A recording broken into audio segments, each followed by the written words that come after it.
नमस्कार। दैनिक छत्तीसगढ़ वाच अखबार के यूट्यूब चैनल खबर चालीसा.com में आपका स्वागत है। आज हम प्रदेश के सबसे चर्चित शराब घोटाले को लेकर चर्चा करेंगे। शराब ही चीज ही ऐसी है, एक कहावत है, वो चरितार्थ इन दिनों छत्तीसगढ़ की राजनीति में हो रही है। दरअसल शराब में वैध और अवैध पैसा बहुत है। इन पैसों को लेकर जो मारामारी सत्ता के गलियारों में चलती है, वो कभी अप्रत्यक्ष रहती थी, वो अब खुलकर सामने आ गई है। ऐसे अब देखेंगे तो देश में इस समय शराब घोटाले को लेकर दिल्ली में आपके मुख्यमंत्री, डिप्टी मुख्यमंत्री और इसके पहले आंध्र के सीएम, कई ऐसे प्रदेशों में शराब घोटाले की चर्चा है। छत्तीसगढ़ में शराब घोटाले की चर्चा की शुरुआत छत्तीसगढ़ विधानसभा चुनाव के पहले हुई, जब ईडी ने ताबड़तोड़ तरीके से छापा मारा शराब के सप्लायरों के अनवर ढेबर पर, अमरपणी त्रिपाठी पर और अधिकारियों पर जिस तरह छापे मारे। पिछले 2 साल से करीब ईडी की जांच पड़ताल चल रही है। यहाँ का तार झारखंड तक जुड़ा। यहाँ के लोगों ने कुछ समय तक झारखंड में भी शराब की सप्लाई, शराब के सिस्टम, शराब का पैसा, उसका होलोग्राम अलग अलग उपयोग करने की चर्चा होती रही। पहले ईडी ने चालान प्रस्तुत की, उसमें कई लोग गिरफ्तार हैं। अब इसकी जांच ईसीबी राज्य आर्थिक अपराध की शाखा कर रही है।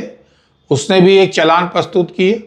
पहले 2,500 करोड़ आया घोटाला, अब 3,500 करोड़ का घोटाला बताया जा रहा है। इस मामले में कल 22 आबकारी अधिकारी को निलंबित कर दिया गया। ये चालान प्रस्तुत होते ही नियम के अनुसार 24 घंटे के भीतर निलंबन की कार्रवाई होनी चाहिए, वही हुई। परंतु इसमें भी कुछ अधिकारी छोड़ दिए गए, इसकी चर्चा है। दूसरे तरफ भाजपा के कार्यालय प्रभारी और जुझारू नेता नरेश गुप्ता ने अपने ट्वीट पर नाराजगी जाहिर की कि अधिकारियों को बचाया जा रहा है, तब ये मामले में सरकार की सक्रियता दिखी। तीसरी और सबसे बड़ी बात जो उभर कर आ रही है कि शराब घोटाले के जो तार हैं वो बड़े बड़े नेताओं पर जा रहे हैं सत्ता के गलियारों में, और पूरा आबकारी विभाग, शराब ठेकेदार, शराब के पैसे से, शराब के घोटाले से सरोकार हैं। इस मामले में एक बड़ी बात जो उभर कर आ रही है वो ये है कि शराब ठेकेदारों को बख्श दिया गया। जिस शराब डिस्टिलरी से रोज वैध और अवैध शराब प्रतिदिन 10 ट्रक निकल रहे थे, उसके लिए अभी तक शराब डिस्टिलरी के जो मालिक हैं उनको दोषी नहीं ठहराया गया है। तो क्या वो बहुत पावरफुल हैं, या वो लोग की पहुंच इतनी ज़्यादा है, या उन्होंने कोई अपराध नहीं किया, ये अलग जांच का विषय है। और आरोप प्रत्यारोप की राजनीति चल रही है। कई लोग कोर्ट में गए हैं कि क्यों शराब के जो मालिक हैं, डिस्टिलरी के मालिक हैं, दुकानदार हैं, उसके ऊपर क्यों कार्रवाई नहीं हुई। अकेले आबकारी अधिकारियों पर कार्रवाई हुई, जो शराब के ठेकेदार थे, जो सप्लायर थे, जो उनके ऊपर कार्रवाई हुई है। ये एक संदेह के घेरे में आया है।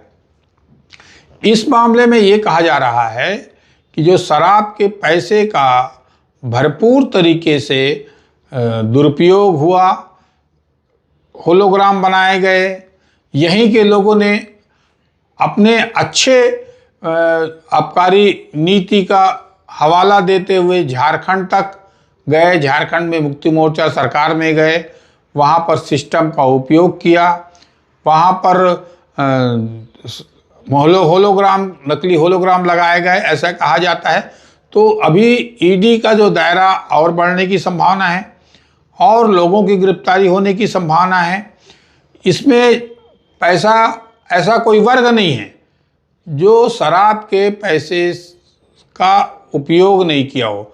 अधिकारी, नेता, पत्रकार और अफसर, ये सारे लोग जो है शराब के जो आने वाले अकूत पैसे के कारण चुप्पी बांधे थे, ऐसा कहना है ईडी और राज्य के अपराध शाखा का।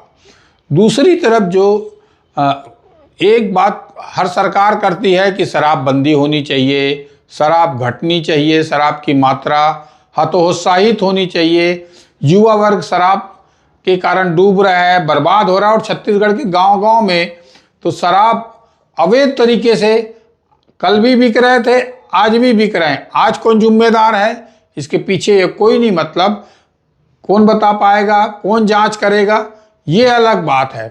परंतु इस शराब से युवा वर्ग भारी नुकसान हो रहा है, इतने ही ज़्यादा अब तो सूखा नशा का कारोबार भी छत्तीसगढ़ में बड़े तेजी से बढ़ता जा रहा है। इस सूखे नशे के कारोबार कहा जाता है कि आबकारी घोटाले से भी बड़ा घोटाला है, क्योंकि ये जो आ रहा है वो स्कूलों के पास, कॉलेजों में, होटलों में, बड़े बड़े होटलों में, हर होने वाली बड़ी पार्टियों में एक अवैधानिक तरीके से सूखा नशा का कारोबार फैल रहा है और एक सिस्टम बन गया। जैसे आबकारी का सिस्टम था कि आबकारी का सिपाही से लेकर थानेदार तक, नीचे से ऊपर तक हर महीने जो पैसा पहुंचता था, कैसे मंत्री तक पैसा पहुंचता था, वैसे ही पैसा क्या सूखे नशे का भी कारोबार के कारण पहुंचने लगा है। ये एक गंभीर चिंता का विषय इस समय छत्तीसगढ़ में हो रहा है। तो शराब घोटाले के कारण कई बड़े लोगों को छोड़ने की खबर जो आ रही है, कई लोग के गिरफ्तार होने की आशंका है, बहुत लोग अभी फरार हैं जिनके नाम चार्जशीट में हैं, उन लोगों को फरारी की खबरें हैं। तो शराब में जिस तरीके से और कड़ाई से कार्रवाई होगी, अगर निष्पक्षता से कार्रवाई होगी तो कई और चेहरे बेनकाब होंगे। दूसरी तरफ कि जांच एजेंसियों पर भी ये आरोप लग रहे हैं कि राजनीति से प्रेरित होकर जांच एजेंसियां काम कर रही है, क्योंकि इसके जैसे 2G स्कैम हुआ था, जो नीलाम हुआ था, उसी तरह के जो एक मीडिया ट्रायल तो नहीं हो रहा है शराब का। ये एक आरोप है कांग्रेस का कि उसमें अभी तक कई तथ्य सामने नहीं आए, जो उन्होंने कोर्ट में कहा कि आरोप अनिल टुटेजा ने, अनवर ढेबर ने ये आरोप लगाया है कि एक आदमी की गवाह के आधार पर हमको गिरफ्तारी दिखाई जा रही है। तो कई अभी सवाल बाकी हैं, अनसुलझे हैं, कार्रवाइयाँ चल रही है और इस मामले में जितनी ठोस कार्रवाई होगी उतने ही ज़्यादा भ्रष्टाचारियों पर नकेल कसा जाएगा और जो हतोत्साहित होंगे, भ्रष्टाचार खत्म होनी चाहिए। खत्म कैसे होगा? एक तरफ राजस्व बढ़ाने के लिए सरकार से की चलने वाली आधा दर्जन योजनाओं में श्रेय शराब से मिलने वाले राजस्व के कारण है। सरकार को शराब की बिक्री से राजस्व इतना मिलता है कि बड़ी बड़ी योजनाएं चलती है, तो उन योजनाओं में के लिए पैसा जो है वो आबकारी के टैक्स से मिलता है, आबकारी खरीदी से मिलता है। तो एक तरफ सरकार अधिक से अधिक शराब बेचने की योजना बना ले ताकि उसका टैक्स, उसका कर संग्रह बढ़े, उसके खजाने में पैसा आए। दूसरी तरफ समाज का एक वर्ग जो है शराब और सूखे नशे से परेशान है, हैरान है, लाखों लोग बर्बाद हो रहे हैं। अब इस मामले में क्या आता है सरकार का रुख, आम जनता का रुख? अभी हम देखेंगे कि छत्तीसगढ़ के कई इलाकों में शराब दुकान नहीं खोलने को लेकर हंगामा, हो हल्ला, प्रदर्शन हो रहा है। मंत्रियों के काफिले में हमला करने की कोशिश हो रही है, घेराव हो रहा है। तो ये छत्तीसगढ़ में हमेशा से शराब एक बड़ा मुद्दा रहा है, इस समय भी एक बड़ा मुद्दा है। देखते हैं आगे क्या होता है, किस तरह निष्पक्ष जांच होती है और छत्तीसगढ़ डूबता है पंजाब की तरह ना बन जाए, एक खतरा संकेत जा रहा है। जय हिंद, जय छत्तीसगढ़।